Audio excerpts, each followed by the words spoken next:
Granville Stanley Hall, 1844 to 1924. Although William James was the first truly notable American psychologist, the tremendous growth of psychology in the United States between 1875 and 1900 was not the work of James alone.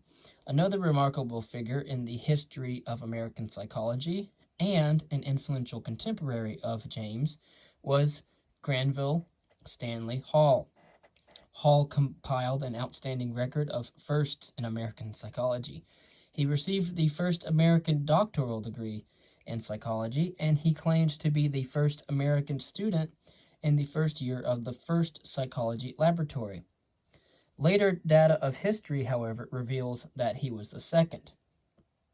Hall began what is considered the first psychology laboratory in the United States, however, as well as the first American psychology journal. He was the first president of Clark University, the organizer and first president of the American Psychological Association, one of the first applied psychologists, and probably the only one who liked to roll down a hill naked. Hall was born on a farm in Massachusetts. His mother was pious, kind, and gentle, but his father was stern and demanding, and sometimes beat the young Hall.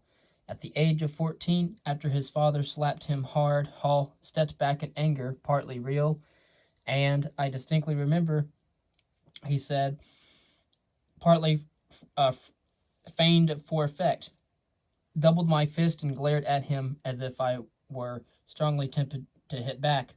I shall never forget his amazed look. He said, I was never hit again. An intensely ambitious boy, Hall vowed to do and be something in the world. At age 17, he was deeply ashamed when, at the onset of the American Civil War, his father purchased a draft exemption for him. Hall said he felt the need to do penance, to atone for not doing his duty by serving in the Army. In 1863, Hall entered Williams College. By the time he graduated, he had won a number of honors and been voted the smartest man in his class. He developed an intense enthusiasm for evolutionary theory. Quote, as soon as I first heard it in my youth, I think I must have been hypnotized by the word evolution, which was music to my ear, end quote.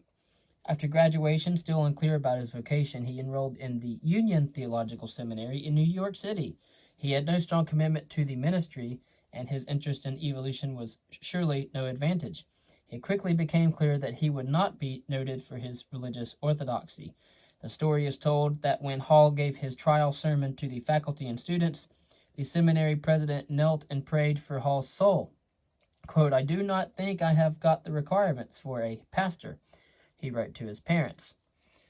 On the advice of the famous preacher Henry Ward Beecher, Hall went to the University of Bonn, Germany, to study philosophy and theology. In Berlin, he added studies in physiology and physics. He supplemented this phase of his education with visits to theaters and beer gardens, daring experiences for a young man of pious upbringing. He wrote of his amazement at seeing a theology professor drinking beer on a Sunday. Hall also recorded romantic interludes, noting that two passionate affairs revealed the capacities in himself hitherto unusually dormant and repressed, and that thus made life seem richer and more meaningful. Apparently, Hall's European sojourn was quite a time of liberation. He returned home reluctantly in 1871 because one biographer suggested his parents would no longer support him. By then, Hall was 27 years old, with no degree and heavily in debt. He completed his seminary studies, though he was not ordained, and preached in a country church in Pennsylvania, but that lasted only 10 weeks. After working as a private tutor for more than a year, Hall got a teaching job at Antioch College in Ohio.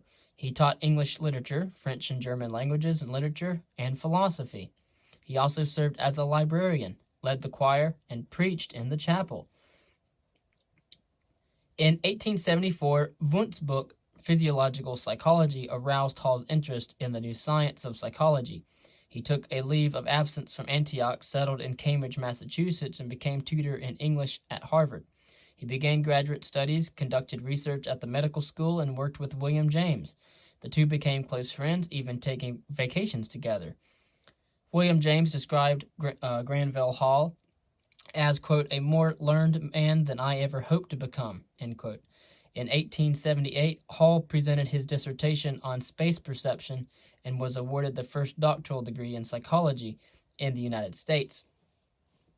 Immediately after receiving his degree, Hall left for Europe again, first to study physiology at Berlin and then to become Wundt student at Leipzig, where he found himself living next door to Fechner. The anticipation of working with Wundt was greater than the reality, however. Although Hall dutifully attended Wundt's lectures and served as a subject in the laboratory, he conducted his own research along more physiological lines. Hall's subsequent career shows that ultimately Wundt had little influence on him. When Hall returned to the United States 2 years later, he had no job or even the prospect of one, and yet within 10 years he became a figure of national importance. Hall recognized that the chance to satisfy his ambition lay in the application of psychology to education. In 1882, he gave a talk to a meeting of the National Education Association, the NEA, urging that the psychological study of children be a major component of the teaching profession. He repeated this message at every opportunity. The president of Harvard invited him to deliver a series of Saturday morning talks on education. These speeches brought Hall much favorable publicity and an invitation to lecture part-time at Johns Hopkins University, which had been established in Baltimore 5 years earlier as the first graduate school in the United States. Hall's lectures were a great success, and he was offered a professorship at Hopkins. In 1883, he formally established what is considered to be the first American psychology lab, which he called his Laboratory of Psychophysiology, and that was in 1883. He taught a number of students who later became prominent psychologists. Among them were John Dewey and James Cattell. In 1887, Hall founded the American Journal of Psychology, which was the first psychology journal in the United States, and even today is considered an important publication. It provided a platform for theoretical and experimental ideas and a sense of solidarity and independence for American psychology. In a burst of enthusiasm, Hall printed an excessive number of copies of the first issue. It took him 5 years to pay back those initial costs. The following year, Hall became the first president of Clark University in Worcester, Massachusetts. Before taking the job, he embarked on an extended tour abroad to study European universities and hire faculty for his new school. One writer, recording the first 100 years of Clark University's history, noted that Hall's trip served as, quote, paid vacation for labors not yet commenced. It included a number of stops wholly irrelevant to the task ahead, such as Russian military academies, ancient Greek historical sites, and the standard run of brothels, circuses, and curiosities, end quote. Hall aspired to make Clark a graduate university along the lines of Johns Hopkins and the German universities, emphasizing research rather than teaching. He served as professor of psychology as well as president. At his own expense, Hall established the journal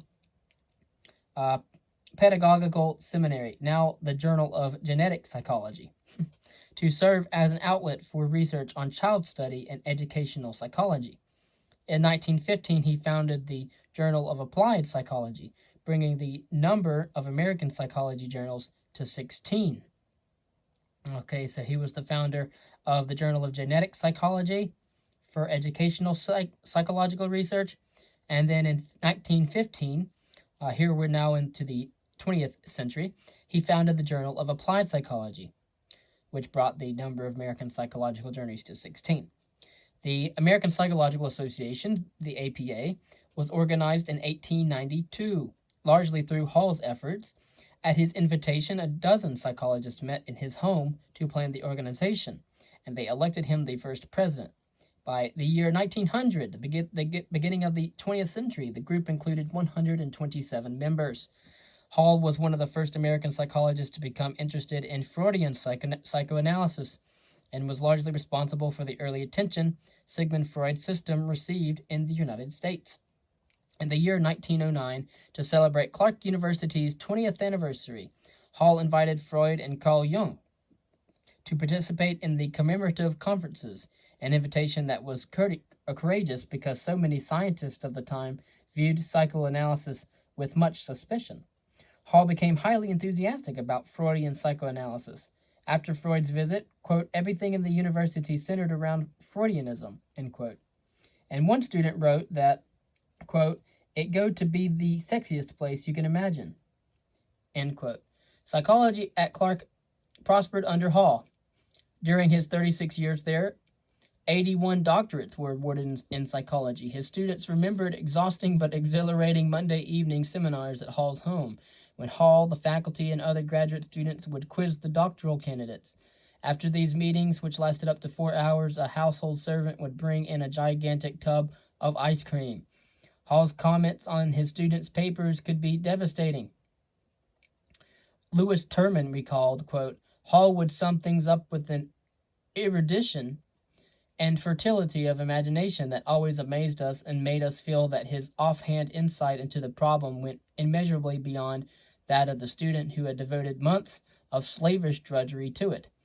I always went home dazed and intoxicated, took a hot bath to quiet my nerves, then lay awake for hours rehearsing the drama and formulating the clever things I should have said and did not, end quote. Adept at nurturing intelligent students as long as they were properly differential, Hall was often generous and supportive. At one time, the majority of American psychologists had been associated with Hall either at Clark or at Johns Hopkins. His personal influence is reflected in the fact that 1/3 of his doctoral students eventually followed his career path into college administration. Hall made Clark University more receptive to women and minority students than most schools in the United States at that time. Although he shared the nationwide opposition to coeducation for undergraduates, he readily admitted women as graduate students and junior faculty. He even took the highly unusual step of encouraging Japanese students to enroll at Clark and refused to restrict the hiring of Jewish faculty when most other universities would not hire them.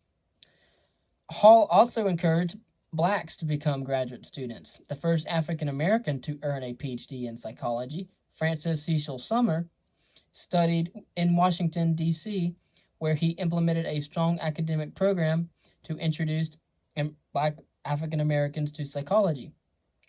In addition, Sumner translated several thousand articles from German, French, and Spanish journals and abstracted them for American psychology journals. Hall's biographer wrote that Hall suffered from manic depressive episodes, but apparently never experienced a complete breakdown. Hall admitted that he was subject to mood swings, however, that bordered on the pathological. Periodically throughout his adult life, he returned to the family farm and carried out a strange ritual that most university presidents probably do not do. He took off all his clothes and rolled down a hill. He wrote that he, quote, enjoyed the great luxury of being in a complete undress and of feeling pricked, caressed, bitten, and stung all over, reverting to savagery as I had often done as a boy, end quote. Hall died at the age of 80, a few months after being elected to a second term as the APA president.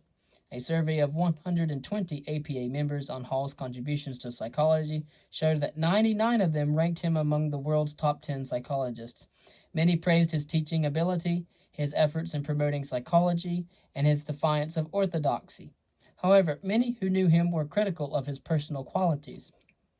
Hall was described as difficult, untrustworthy, unscrupulous, devious, and aggressively self-promoting, as well as aloof and competitive to the point of arousing jealousy and unnecessarily antagonizing his colleagues. William James, whose friendship with Hall had deteriorated in later years, called him the queerest mixture of bigness and pettiness I ever knew. But even his critics had to agree with the survey's conclusion. Granville Hall had been the cause of more writing and research than any other three men in the field. Although Hall was interested in many aspects of psychology, his intellectual wanderings had a single theme: evolutionary theory. His work was governed by the conviction that the normal growth of the mind involves a series of evolutionary stages. Hall is often called a genetic psychologist because of his concern with human and animal development and the related problems of adaptation. Hall's genetic interests led him to the psychological study of childhood, which he made the core of his psychology. In a speech at the 1983 Chicago's World Fair, He said, quote, "Hitherto we have gone to Europe for our psychology. Let us now take a child and place him in our midst, and let America make her own psychology." Hall intended to apply his psychology to the functioning of the child in the real world. A former student aptly recalled, "The child became, as it were, Hall's laboratory." In conducting his research, Hall made extensive use of questionnaires, a procedure he had learned in Germany. He and his students developed 194 questionnaires covering many topics.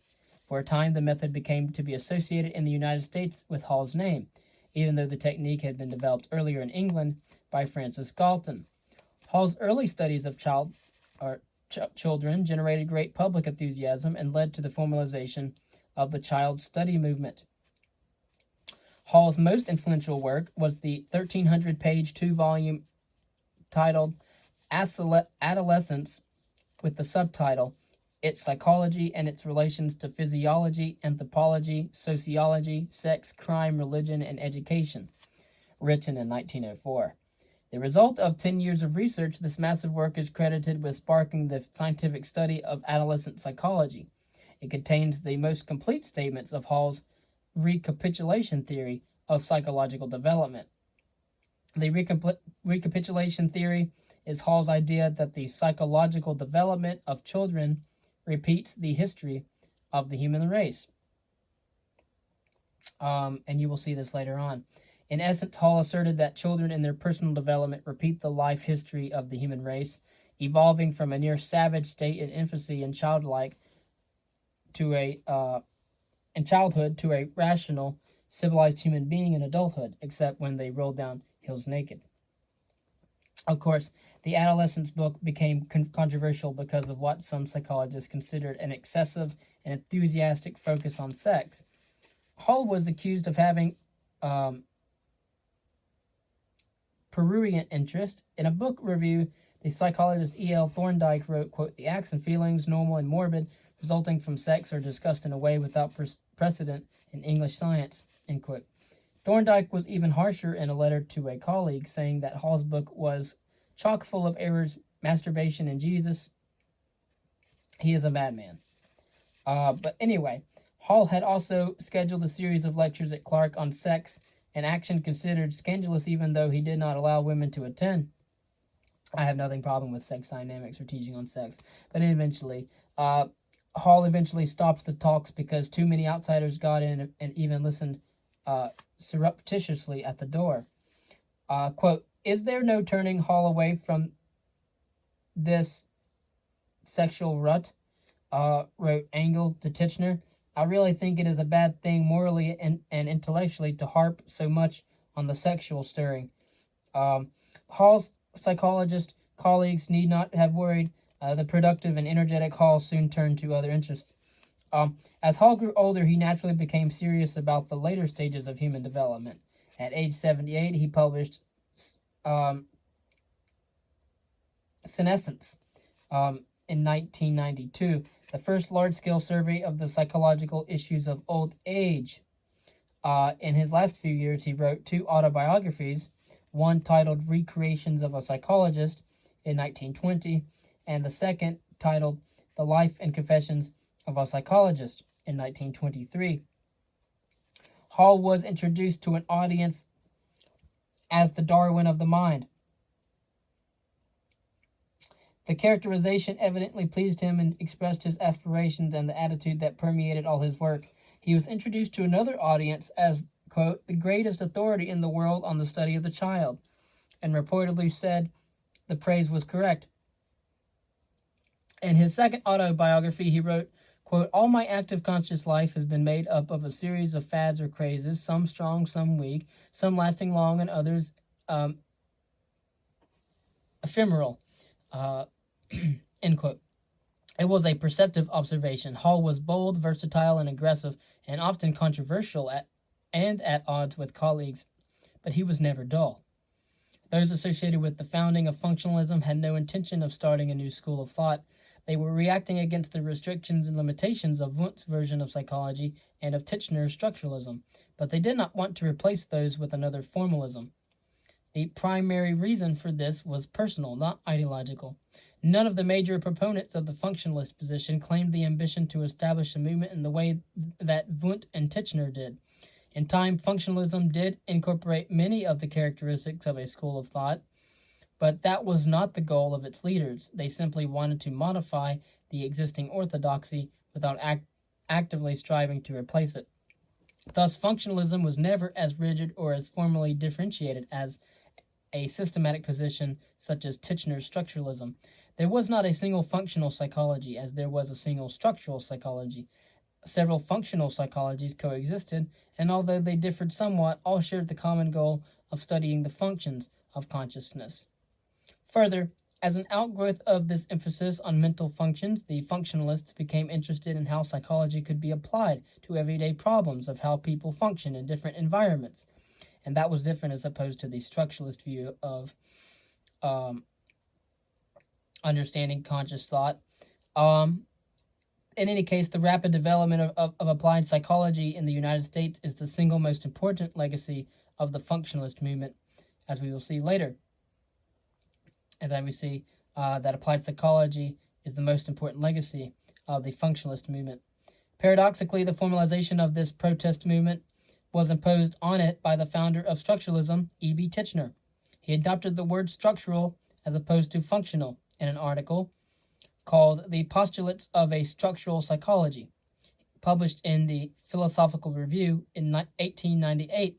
In this article, Titchener pointed out the differences between structural and functional psychology and argued that structuralism was the only proper study for psychology, understanding the structure of the brain, while functionalism understands the function of the brain. By setting up functionalism as an opponent and giving it a formal name, Titchener unwittingly gave it an identity and therefore a status it might otherwise not have attained. Quote, what Titchener was attacking was in fact nameless until he named it, hence he thrust the movement into high relief and did more than anyone else to get the term functionalism into a psychological currency or conversation. Not all the credit for founding functionalism can go to Titchener, but those psychologists whom history has labeled the founders of functional psychology were reluctant founders at best. Two psychologists who contributed directly to the founding of the functionalist school of thought were John Dewey and James Roland Engel. In 1894, they arrived at the newly established University of Chicago. Later, as a measure of how famous they became, each was featured on the cover of Time magazine. None other than William James later announced that Dewey should be considered the founder of the new system, which James designated the Chicago School. So John Dewey. This is a good segue into John Dewey. John Dewey from 1859 to 1952. So it looks like that he had lived for almost about a century. He looked like he was about 93 years old when he died. John Dewey had an undistinguished early life and showed little intellectual promise until his junior year at the University of Vermont. After graduation, he taught high school for a few years and studied philosophy on his own, writing several scholarly articles. He then enrolled in graduate school at Johns Hopkins University in Baltimore, Maryland, and received his Ph.D. in 1884 and taught at the University of Michigan and Minnesota. In 1886, he published the first American textbook in the new psychology, titled appropriately Psychology, which became highly successful in the United States and Europe. It brought Dewey instant fame, for it was the only available one suitable for instruction in American colleges. The book remained popular until it was eclipsed in 1890 by William James's The Principles of Psychology. And so here we see that John Dewey's publication textbook in 1886 was called Psychology, and it was replaced 4 years later by William James's The Principles of Psychology. So Dewey spent 10 years at the University of Chicago, where he established a laboratory school, a radical innovation in education, which became the cornerstone for the progressive education movement. Dewey and his wife were considered progressive parents. Their children called them by their first names, and at home they practiced nudity to teach the children that there was nothing shameful about the human body. So in 1904, Dewey went to Columbia University in New York to continue his work applying psychology to educational and philosophical problems, thus providing another example of the practical orientation of many functional psychologists. Dewey was brilliant, but he was not a good teacher. One of his students recalled that he wore a green beret. He would come to class, they said, sit down at a desk, and he'd lay the green cap down in front of him, and then he would lecture to the green cap in a monotone. If there was anything that would put students to sleep, it was that, but if you could pay attention to what that guy had to say, it was well worth it. He frequently kept his late afternoon class beyond its scheduled time because he was so intent on the subject matter. His wife would send one of their children to the classroom to remind him that it was time to go home. Often he would, quote, simply sit the child on the desk while he finished his thought. Dewey's article, titled The Reflex Arc Concept in Psychology, published in the Psychological Review in 1896, was the point of departure for functional psychology. Indeed, one historian termed it the opening shot of the functionalist movement. The article became so popular that it was voted the, quote, most influential article published in the first 50 volumes of the Psychological Review, end quote. In this important work, The Reflex Arc Concept in Psychology, Dewey attacked the psychological molecularism, elementism, and reductionism of the reflex arc with its distinction between stimulus and response. Again, reflex arc is the connection between sensory stimuli and motor responses. In doing so, Dewey was arguing that neither behavior nor conscious experience could be reduced to elements, as Wundt and Titchener claimed to do. Thus, Dewey was attacking the core of their approaches to psychology. So he's saying that neither behavior or conscious experience could be reduced to elements. He's basically saying that it can't be reduced to pure chemistry and biology. So the proponents of the reflex arc argued that any unit of behavior ends with the response to a stimulus, such as when a child withdraws his or her hand from a flame. Dewey suggested that the reflex forms more of a circle than an arc because the child's perception of the flame changes, thus serving a different function. Initially, the flame attracted the child, but after feeling its effects, the child is repelled by the flame. The response has altered the child's perception of the stimulus, i.e. the flame.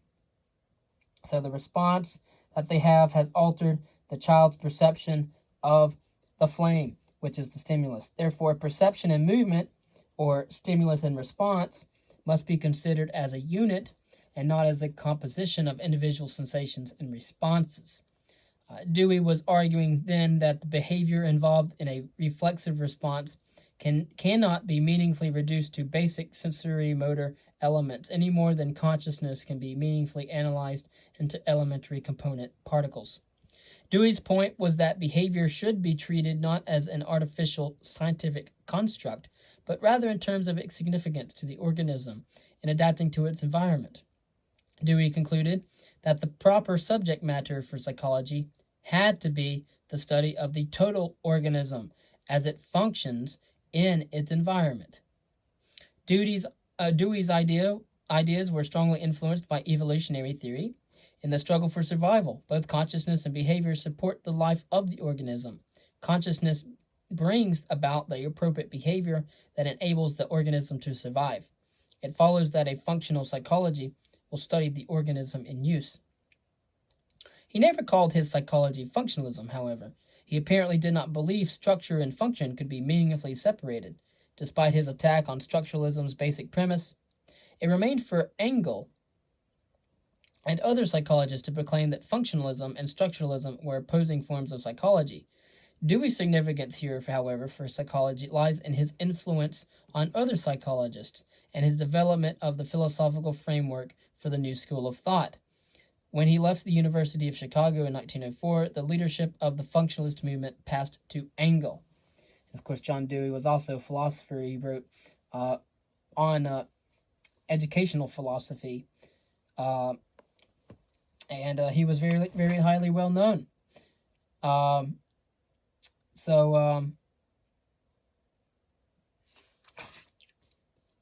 I think in the next video we will go over Wordsworth. We will go over a man by the name of Robert Wordsworth. But before that, we'll probably go over Angles and Wordsworth. We'll go over Angles and Wordsworth in the next video. Thank you.